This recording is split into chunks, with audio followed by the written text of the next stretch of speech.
Hola, ¿qué tal? Soy el psicólogo Salvador León y en esta ocasión hablaremos de las teorías de psicología clínica contemporánea. Los retos a los que nos enfrentamos en esta época postmoderna son tantos y tan variados que nos exige estar muy preparados para enfrentar los temas de diversos contextos que nos demandan mantenernos en constante adaptación ante este andar social tan dinámico que nos exige ver al ser humano desde una mirada biopsicosocial.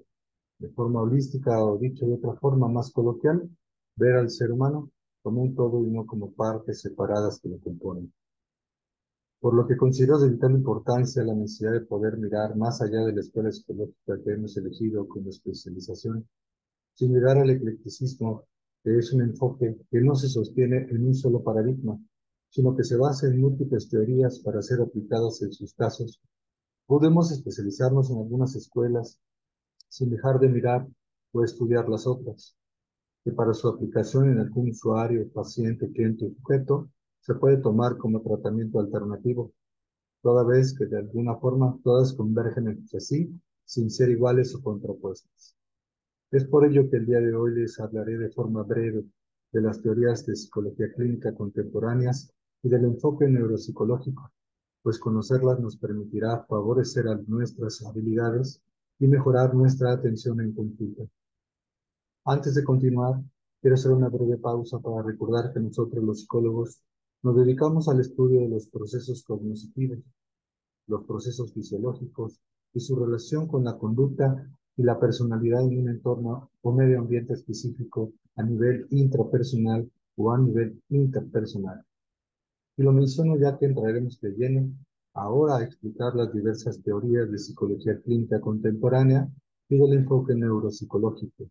Y al estar hablando de ellas, ustedes mismos darán cuenta en dónde convergen estas escuelas.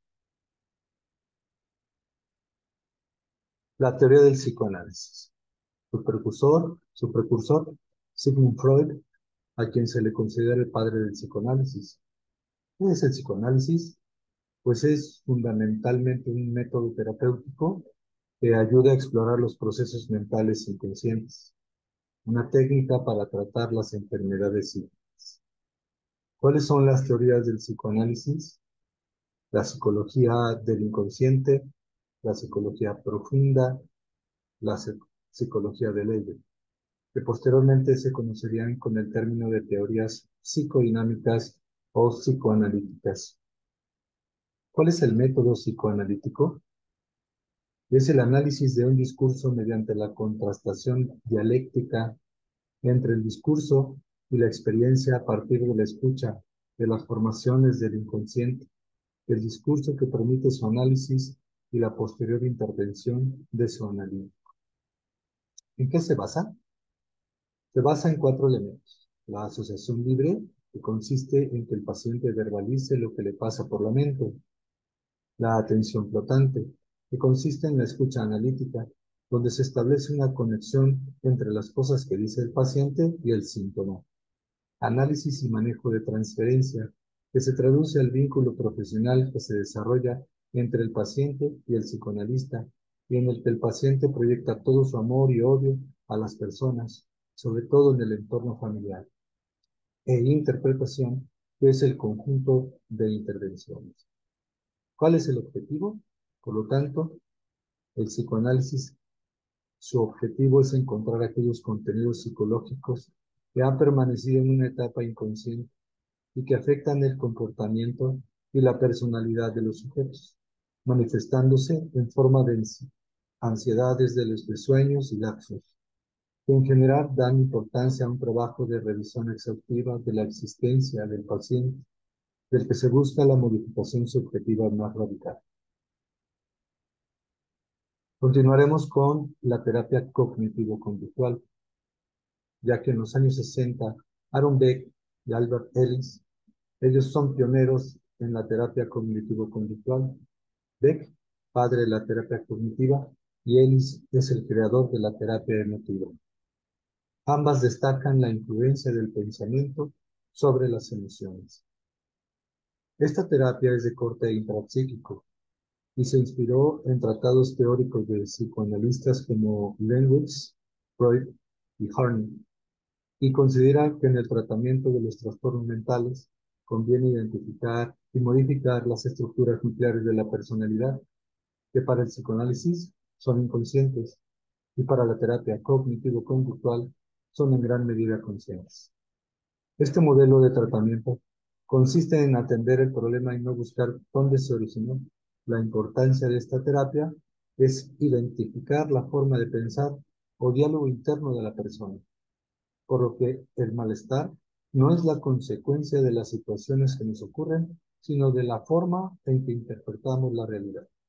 El terapeuta toma un papel más activo, a diferencia del psicoanálisis, pues este dirige, pregunta, contesta, sugiere, explica, haciendo que las sesiones sean menos y los resultados más efectivos. ¿Cuáles son sus principales aportes? Beck formuló diferentes técnicas de abordaje terapéutica para la depresión, llamada terapia cognitiva de la depresión, que posteriormente lo trasladaría a los trastornos de ansiedad. Otro gran aporte es la identificación de las distorsiones cognitivas o pensamientos distorsionados, exagerados, catastróficos, afirmaciones sin fundamento o suposiciones que pueden generar consecuencias emocionales y conductas negativas. Ejemplos: pensamientos catastróficos, pensamiento dicotómico, generalización excesiva o pensamiento de todo o nada, minimización o magnificación, entre otros más. Por su parte, Ellis desarrolló un enfoque racional emotivo de la psicoterapia, publicado en el modelo ABC del funcionamiento psicológico, donde expone que los trastornos emocionales derivan de pensamientos irracionales. En la actualidad, es la que más evidencia científica y resultados a corto plazo tiene en el tratamiento de los trastornos mentales, como la depresión, ansiedad, fobias, estrés postraumático, trastornos de sueño, de la alimentación, obsesivo-compulsivo, consumo de drogas, trastorno bipolar, esquizofrenia o trastornos sexuales, entre muchos otros más. La terapia interpersonal. El máximo representante de esta teoría es Harris Sullivan. ¿En qué se basa? Sullivan plantea que el sí mismo de una persona está constituido por las experiencias de la aprobación o desaprobación de otras personas significativas. Por lo tanto, el comportamiento anómalo de una persona es el resultado de las experiencias basadas entre los pacientes y sus personas más cercanas. Realmente es la familia. Meyer apoya esta teoría al considerar los trastornos mentales como un intento fallido de adaptarse al ambiente, destacando la relación entre factores biológicos y psicosociales en la psicopatología. La terapia familiar sistémica, su creador es Gregory Bateson. Este considera la mente como un conjunto de pautas de organización y autorregulación de cualquier sistema. Advirtió que no era posible seguir considerando esta como un proceso inherente al individuo, sino como un proceso social.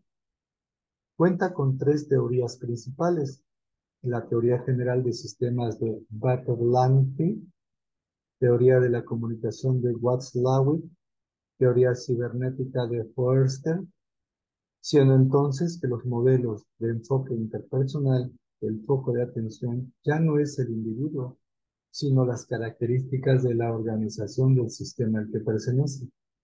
El tratamiento se desarrolla dentro de la familia, es decir, dentro de los sistemas relacionales, ya que no se busca entender de dónde viene el problema, sino sobre qué este, sino saber qué está impidiendo que el problema sea resuelto. Por lo que esto implica trabajar con todos los miembros de la familia, sin importar si acuden todos los miembros a sesión o no.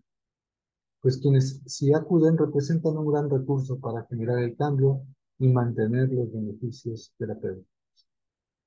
Difícil tarea, pero está propuesta. También tenemos la teoría clínica neuropsicológica.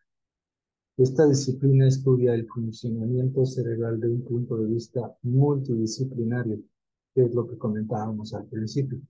Esto es mediante el aporte de disciplinas distintas como la física, la química, la biología, la neurología, la psiquiatría y la neuropsicología. Todas estas son necesarias para comprender los procesos mentales, particularmente los más complejos como la inteligencia, la conciencia, la personalidad o las emociones. La neuropsicología es el puente entre la neurología y la psiquiatría y la psicología por la necesidad misma de entender las bases cerebrales de los trastornos mentales. En la última década del siglo pasado hemos comenzado a comprender que cerebro y mente es lo mismo, es decir, que todo proceso mental es debido a una actividad cerebral y que toda actividad cerebral produce procesos mentales. Sin embargo, recientemente no se tiene una relación clara entre mente y cerebro, pues muchos datos y pocas teorías o modelos explicativos que pueden satisfacer a los datos.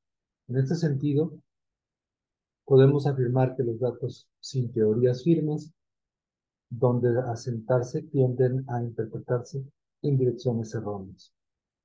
Por lo que la aprobación de las modernas técnicas de neuroimagen representan una nueva oportunidad para evaluar la relación entre las distintas regiones del cerebro y las alteraciones cognitivas relacionadas con la psicopatología.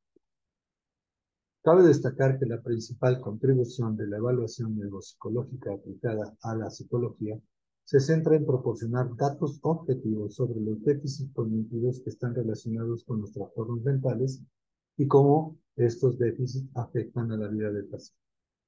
Así, las pruebas neuropsicológicas han servido para intentar establecer las bases cerebrales de los diferentes trastornos psicológicos. Sin embargo, en este cometido, el protagonismo de las modernas técnicas de neuroimagen es creciente y determinante, por lo que la exploración neuropsicológica debe informar sobre los déficits cognitivos del paciente en una doble y nueva vertiente. Por un lado, debe describir los déficits cognitivos de forma que pueden ser susceptibles de intervenir sobre ellos y por otro lado, debe ser capaz de predecir la repercusión de los déficits cognitivos en aspectos funcionales de la conducta. Nos encontramos viviendo el mejor momento de la neuropsicología. La neuroimagen, los estudios de muestras de pacientes con afectación cerebral de muy diversa etiología y la unión entre neuropsicología clínica y psicología cognitiva están arrojando muchísima información sobre la relación entre procesos mentales y funcionamiento cerebral. En conclusión, todas estas teorías y enfoques de los que hemos hablado finalmente nos permiten de forma multidisciplinaria investigar, analizar, predecir, prevenir, diagnosticar y tratar las diferentes patologías o psicopatologías como un método biopsicosocial que debe mantenerse a la hora de mirar al individuo en determinado contexto, buscando su relación cerebral, mente, cognición con las emociones y la conducta. Aquí les dejo las referencias que utilicé para basar este texto y esta exposición. Muchísimas gracias.